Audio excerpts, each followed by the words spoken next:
monkeypox will soon become another pandemic just like COVID. આવું દુનિયાના નિષ્ણાંતો ઘણા સમયથી કહી રહ્યા છે. વર્લ્ડ હેલ્થ ઓર્ગેનાઇઝેશને એમ્પોક્સને વૈશ્વિક બીમારી અને ગ્લોબલ હેલ્થ ઇમરજન્સી તરીકે જાહેર કરી છે.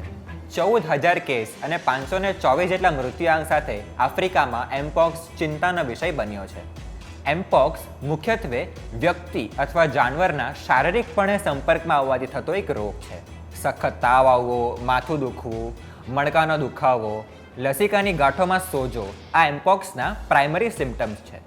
જેમ કોવિડનો ડેલ્ટા વેરિયન્ટ બીજા બધા વેરિયન્ટથી વધુ ઘાતક હતો, તેવો જ એમ્પોક્સનો તાજેતરમાં ફેલાતો આ વેરિયન્ટ પહેલા વેરિયન્ટથી વધુ ઘાતક છે અને વધુ ઝડપથી ફેલાઈ રહ્યો છે. એમ્પોક્સની સારવાર માટે કોઈ ચોક્કસ રસી અથવા વેક્સિનનું નિર્માણ હજી સુધી થયું નથી. સ્મોલપોક્સ માટે વપરાતી વેક્સિનને જ એમ્પોક્સ માટે પણ રેકમેન્ડ કરવામાં આવે છે. ધીરે ધીરે હવે આ રોગ આફ્રિકામાંથી નીકળી એશિયા ખંડમાં પણ પ્રસારિત થવા લાગ્યો છે. આ રેકોર્ડિંગ થઈ રહ્યું છે તે સમયે થાઇલેન્ડમાં એમ્પોક્સનો પહેલો કેસ પણ સામે આવ્યો છે. એમ્પોક્સ હવે કોવિડ જેટલો મોટો અને વિનાશકારી રોગ બનશે કે નહીં તે તો જોવું રહ્યું. ટિલ ધેન આવા જ ઇન્ટરેસ્ટિંગ કોન્ટેન્ટને જોવા માટે keep reading and keep watching gujaratimiday.com. Subscribe કરો Gujarati Mid Day. Bell icon પર ક્લિક કરીને મેળવો તમામ વિડીયોના ડાયરેક્ટ નોટિફિકેશન.